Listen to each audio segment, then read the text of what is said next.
different types of vampires? Yes, there is. Tell me about the first type. The first kind would be considered a blood feeder. The definition would be called a sanguinarian. And the sanguinarian, as they feed on the blood is a rudimentary means of being able to transform the life force energy, per se. So tell me, what's the second type? The second kind would be the psychic vampire, what we call Psi for short. And that would be a person who has pretty much gone away from the blood. Blood these days is considered a taboo subject, you know what I mean? And you know, it's blood, you know? It's just blood. But at the same time, it's a transference of the life force energy without touching someone or just by laying of the hands and such. Okay, and then the third type is the hybrid, which means both. Yes. Which type are you? I am a hybrid. You're a hybrid. Correct. So you drink people's blood? Correct.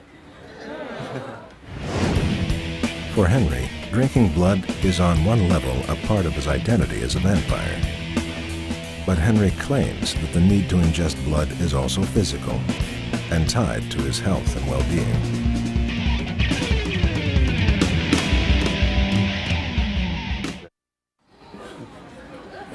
I was expecting that reaction. That is crazy. Do you sleep in a casket? No, there's a difference between a casket and a coffin. What's the difference? A casket is something that has been brought over from Europe, and it's usually the thing that has the two different sections. Okay. And it looks a lot more modern. There's my coffin right there. Oh, a coffin is one thing, one correct. top. Then that would be considered a toe pincher. That one right there is about 7 feet long, about 2 feet tall. That one was custom made for me. And you sleep in that?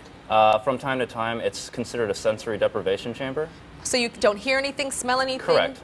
Okay, what's this about all your birthmarks fell off? What does that mean? That's one of those things that just happens over time, especially through purification. I've done lots of purification practices. So the birthmarks fall off yes. of your body. Tested by a medical doctor to find out why you crave blood. Correct. And why you have extreme abilities, because he's supposed to be able to like bench press a lot of stuff and do all kind of interesting things. Check this out.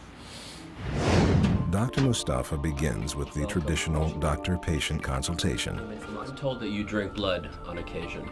Yes, I do. Tell me about it. My initial thought would be that maybe this person has a psychiatric disorder, but I don't think it's unreasonable to consider the possibility that there's an underlying medical condition.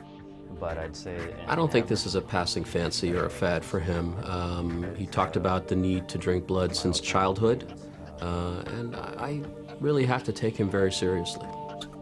He's looking for any abnormality that could suggest a medical reason why Don Henry ingests blood.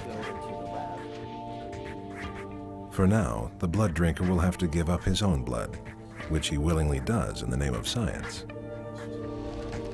If for some reason there is a physical cause for my condition, I would love to know. But I would not trade who or what I am. Throughout history, patients have been called crazy because on the surface, they're doing something uncommon, harmful, unusual, but when we dig deeper, we find that they have a true medical condition. So I think anytime a patient presents like this, the medical community needs to take them seriously. Perhaps science can't explain this one, but we're not quite done.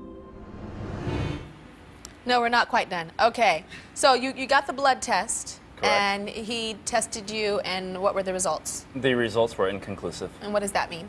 meaning that I have the same type of blood pathogen level, things like that. Everything just came out pretty much inconclusive. They weren't able to come up with any results, per Any se. results at all? Were they strange results?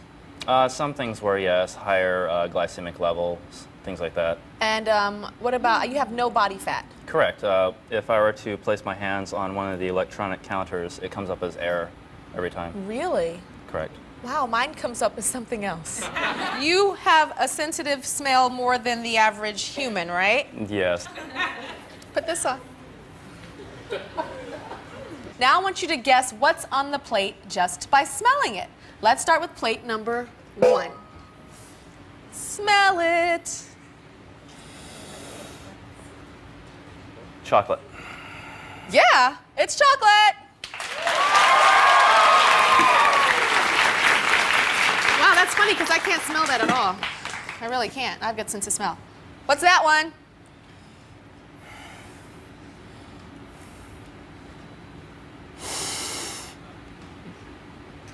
Blood, steak, Yeah. Wow.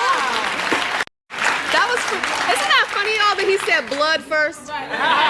He said blood. I thought he was going to say. Can you blame me? Okay, and last but not least. I don't even know what that is. I think I know.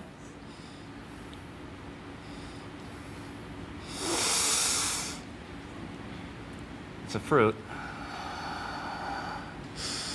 Mango. Close. Close. Well, is it a mango? Yes, it's a mango.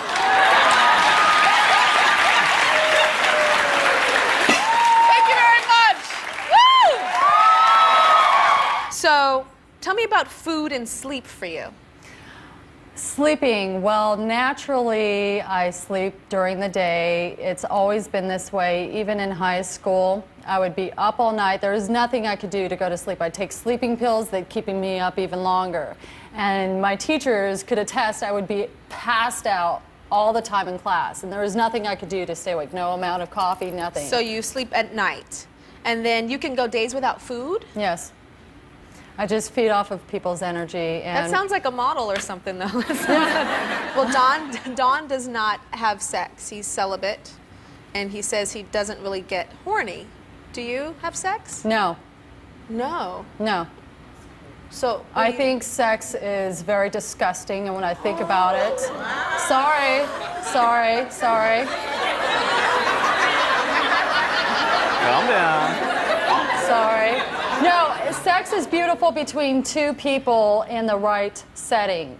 But a lot of people, I'm sorry, are hoochies, have no self-control, and when I think about sex, I think about monkeys. Like, Sarah, I have something to say about you. Yes, okay, you may be a vampire, but you know how to rock your booty. During the commercial break, let's show what she was doing during the commercial break.